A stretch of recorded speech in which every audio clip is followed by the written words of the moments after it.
It was a quiet village surrounded by emerald paddy fields and mist-drenched hills. A place where stories of gods and spirits walked hand in hand with everyday life. Nenmara, in Kerala's Palakkad district, was the kind of place where doors were never locked, and everyone knew everyone's name.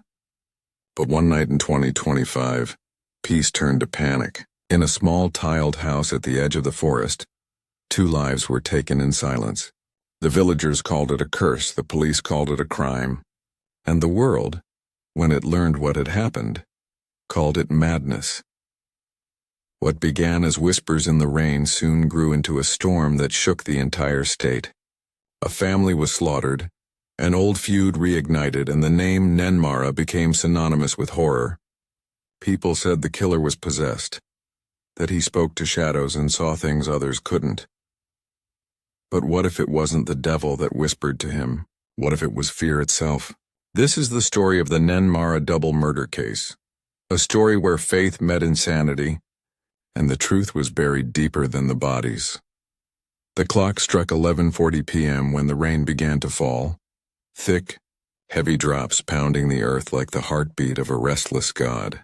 Inside the old house, a single kerosene lamp flickered weakly. Sudhakaran and his mother, Lakshmi, had just finished their meal when they heard the faint creak of the gate.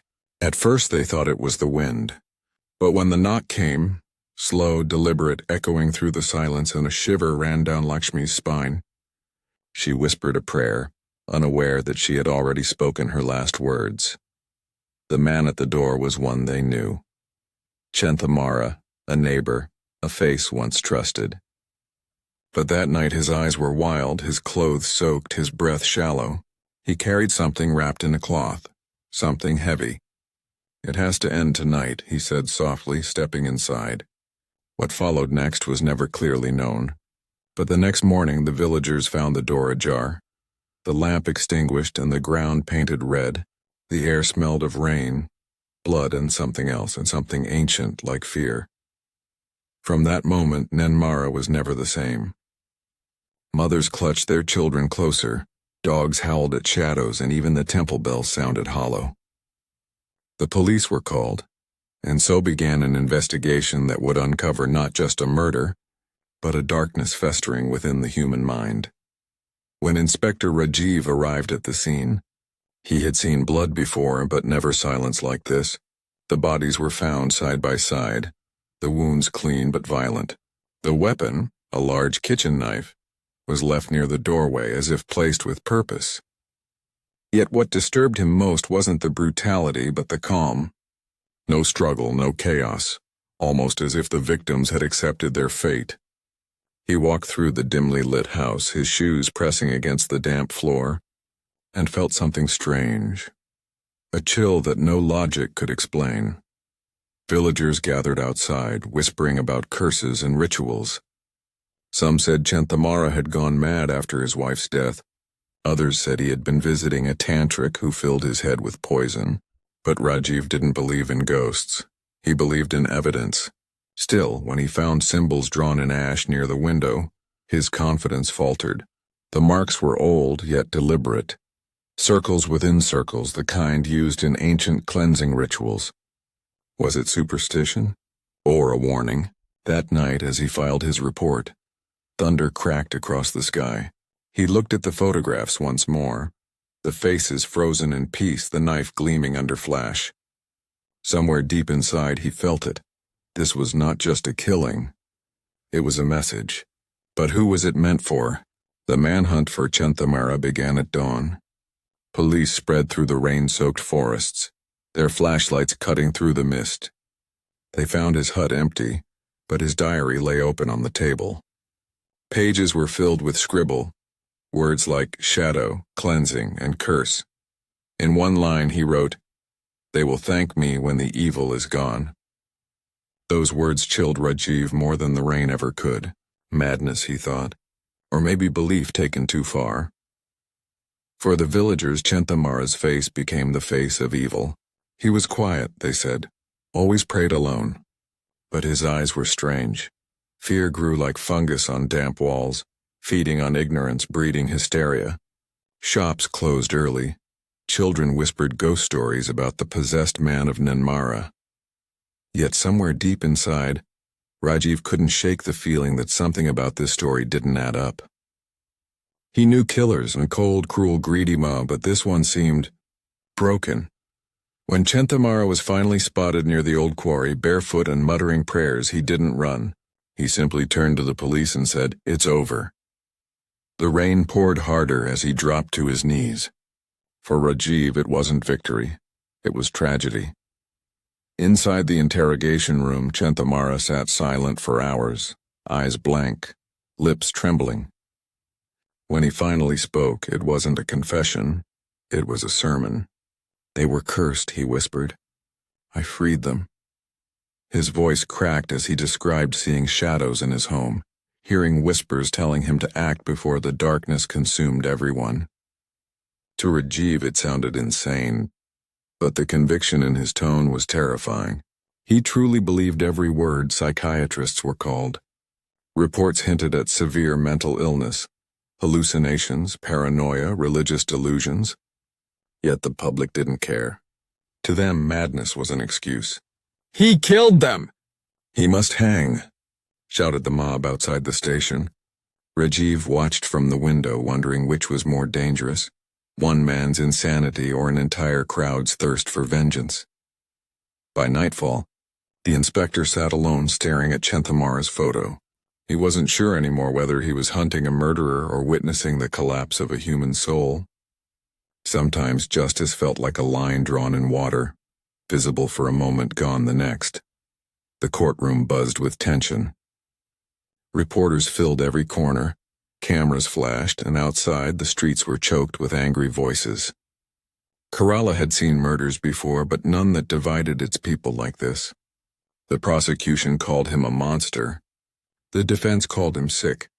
Each side fought not just for a verdict, but for a truth that could never coexist with the other. When the photographs were shown, the crime scene, the knife, the diary, gasps echoed across the hall. But it was the defense lawyer's voice that silenced everyone. "He believed he was saving them," she said softly. "What kind of world lets a man fall so deep into madness and calls it faith?" The judge's eyes narrowed. Even Rajiv, seated at the back, couldn't look away. For the first time, pity crept into anger. Outside, the media called it the trial of faith. Inside, it was something far more terrifying, a mirror. Every person in that courtroom was forced to ask themselves, what do we believe in? And at what cost? After weeks of testimony, the verdict finally came. The accused, Chentamara, is found guilty of the act, but not guilty by reason of insanity. Half the courtroom gasped, half cheered. Mothers wept, reporters rushed, and the mob outside erupted into chaos. Some shouted, "No justice," while others whispered, "At least now he will get help." But Rajiv stood frozen. It didn't feel like justice. It felt like the closing of a wound that hadn't stopped bleeding.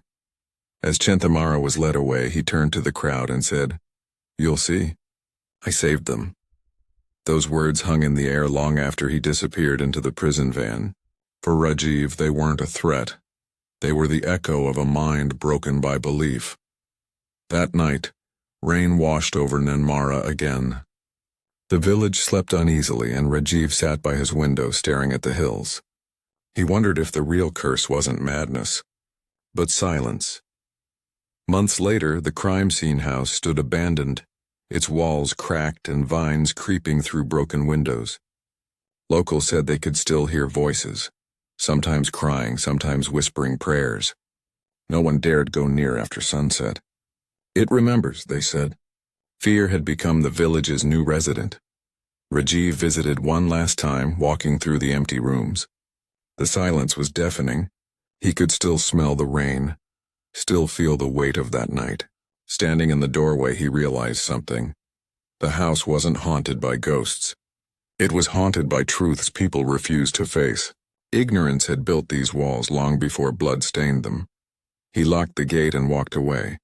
Not as a policeman, but as a witness to what happens when fear becomes faith, and faith becomes murder. At the psychiatric facility, Nenmara lived in isolation. Some days he stared at the wall. Other days he whispered to gods no one could see. Nurses said he often cried before sleeping, murmuring the same line again and again. They're free now. The doctors noted progress. Rajiv called it denial. One evening, during a thunderstorm, Nenmara reportedly asked for a candle. When the warden refused, he smiled and said, "Light isn't always good. Sometimes it shows things better left unseen." That line made its way into every newspaper, painted as madness. But to Rajiv it was prophecy. In the end, Nenmara didn't escape, not from prison, not from his mind. But his story did, and like the rain, it spread far beyond Nenmara. Years passed.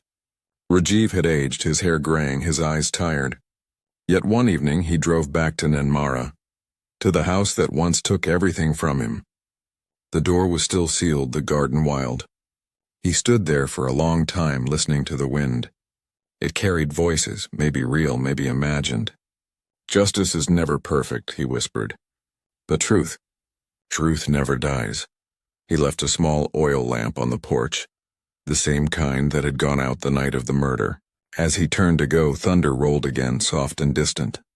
Maybe coincidence, maybe memory. The house stood quiet, but for a fleeting second, Rajiv thought he saw two faint silhouettes by the doorway, a man and a woman, side by side watching him leave. As the monsoon returned to Kerala, so did the rain in Nenmara. It fell endlessly, washing over roofs, fields, and the broken memories of a village still trying to forget. Life went on. Children played, markets reopened, and yet every drop of rain felt like a whisper of that night. Rajiv, now retired, sat on his balcony with a cup of chai. The world had moved on, but his heart hadn't. He watched the rain and smiled faintly. Some stories, he said to himself, don't end. They just wait. And somewhere deep in Nenmara, that old house still stood, silent, patient, and eternal, holding within its walls the truth that no storm could ever wash away. So, what do you believe now? Was it madness, faith, or fear that killed them? Maybe all three, because sometimes the most terrifying crimes don't begin in the dark. They begin in the human heart. If this story sent shivers down your spine, if it made you think twice before calling someone mad, then don't forget to like, share, and subscribe. Because next time, the story might come from your own backyard.